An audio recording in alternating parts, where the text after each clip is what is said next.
7월 10일 목요일 서밋 타임입니다. 성경 말씀은 고린도전서 4장 1절에서 5절 말씀입니다.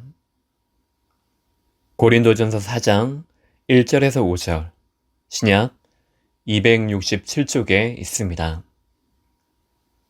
사람이 마땅히 우리 그리스도의 일꾼이요 하나님의 비밀을 맡은 자로 여길지어다. 그리고 맡은 자들에게 구할 것은 충성이니라. 너희에게나 다른 사람에게나 판단받는 것이 내게는 매우 작은 일이라. 나도 나를 판단하지 아니하노니 내가 자체가 아무것도 깨닫지 못하나 이로 말미암아 의롭다함을 얻지 못하노라. 다만 나를 심판하실 이는 주시니라. 그러므로 때가 이르기 전 곧 주께서 오시기까지 아무것도 판단하지 말라.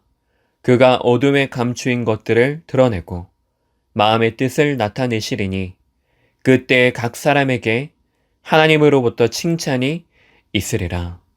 아멘. 오늘 말씀의 제목은 그리스도의 사도가 주는 교훈입니다.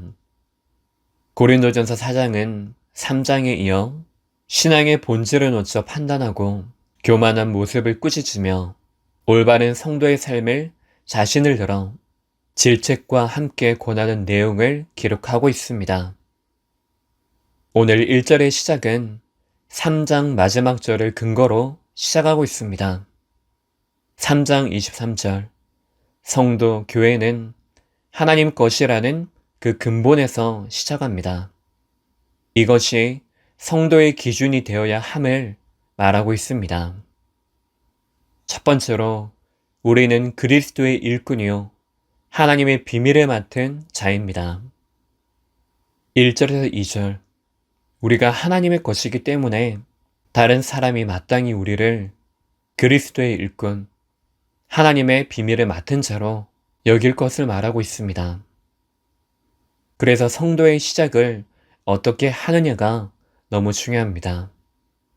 3절에서 5절 정체성을 찾아 그동안에 자신의 기준에 따라 판단한 인간 중심의 신앙을 청산하라고 말합니다. 사람의 판단은 어떠한 가치도 없기에 진짜 가치가 있는 하나님의 판단을 붙잡아야 합니다. 심판하실 이는 하나님뿐이시기에 아무것도 판단하지 말고 맡은 자들인 우리가 구할 것은 충성입니다. 이것은 맹종이 아니라 하나님의 이유를 붙잡는 것입니다. 그리고 다른 사람이 우리를 어떻게 여기느냐도 중요합니다. 사람 앞에 서라는 것이 아니라 우리를 통해 전달되는 것이 있습니다. 우리를 보고 바알파, 아볼로파, 게바파로 보는 것이 아닌 그리스도의 일꾼이요 하나님의 비밀을 맡은 자구나. 그래서 성도의 시작, 성도의 정체성이 중요한 것입니다. 내가 무엇을 붙드느냐, 어떠한 답으로 내리느냐에 따라 마땅히 그렇게 보여질 것입니다. 강단으로부터 무엇을 배우느냐가 삶으로 연결되어지고 그 소통이 성도를 살리며 그 헌신이 교회를 세우게 됩니다. 두 번째로 성도의 여정은 하나님의 주권에 있기에 겸손함으로 하나님이 제시한 그 길에 서야 합니다. 6절 바울 자신과 아볼로를 들어 본을 보인다는 것은 사람의 일을 자랑하고 내세우는 게 아닙니다. 증인으로 그들의 삶에 하나님의 나타나심, 3장의 내용과 같이 하나님의 자라게 하심을 보라는 것입니다. 모든 것을 하나님께서 판단하시기에 주권을 믿고 말씀이 제시한 그 길에 서라는 것입니다. 7절에서 8절 서로 대적하고 교만한 마음을 가지지 말아야 할 이유를 질문을 통해 전달합니다. 분열을 조장한 것을 말하며 그리스도에 의해 일꾼, 비밀을 맡은 자가 된 그 사실을 강조합니다. 우리에게 모든 것을 주신 이가 누구인지, 그런데 왜 은혜가 아닌 사람의 일을 자랑하느냐는 것입니다.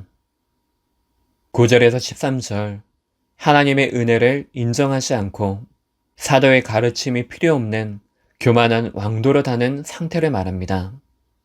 그 상태를 질책하며 성도와 사역자가 하나 되어 왕 같은 제사장으로 서기를 원하고 있습니다. 복음을 전함으로 겪었던 고통마저도 하나님이 주신 달란트, 사명임을 알고 겸손함으로 바울은 권면하고 있습니다. 그것이 바울을 먼저 부르신 이유, 우리를 먼저 부르신 이유입니다. 나만이 가진 문제가 아니라 그 문제를 가지고 있는 사람을 살리기 위해 주신 달란트입니다. 성도의 여정이 하나님의 절대 조건 속에 있으므로 그가 제시한 말씀의 본만 따라가기를 바랍니다. 세 번째로, 성도는 사람의 말, 지혜를 가진 거짓 스승에게서 돌아서 하나님의 나라를 지향해야 합니다. 14절에서 16절, 바울이 성도를 사랑하는 마음이 잘 나타나 있습니다. 그러면서 거짓된 많은 스승들이 있음을 말하고 아버지의 역할을 하는 자들이 없다고 말합니다. 그렇기에 자신이 영적 아버지로서 자신을 본받으라고 말합니다. 두 번째로 설명한 내용과 같이 자신에게 역사한 그리스도, 그리스도가 자신에게 역사한 삶을 보라는 것입니다. 17절에서 21절, 편지를 통해서 충분히 신앙의 본질이 회복될 것을 말하고 있습니다. 그것이 복음의 능력이요, 생명이기 때문입니다. 그리고 하나님의 나라는 사람의 말, 지혜에 있지 않음을 증명하고 있습니다. 마지막으로 거짓 스승에 속지 말고 정체성을 회복함으로 바른 선택하기를 권하고 있습니다. 거짓 스승에게서 돌아서 하나님의 언약으로 맺으신 관계를 바로 해야 합니다. 그 정체성에 따라 지향점은 달라집니다. 복음의 가치를 아는 자, 하나님이 주인으로 역사하시는 하나님의 나라가 임하길 바랍니다. 결론적으로 오늘 순간마다 정체성을 찾고 누림으로 언약의 여정을 가는 시간 되기를 예수 그리스도 이름으로 축복합니다. 기도하겠습니다. 하나님 아버지, 그리스도의 일꾼이요 하나님의 비밀을 맡은 자임을 알고 이 정체성을 잃어버린 현장에 대하여 빛을 비추고 전하는 운동들이 곳곳에서 일어나게 하옵소서. 그리스도 되신 예수님 이름으로 기도합니다. 아멘.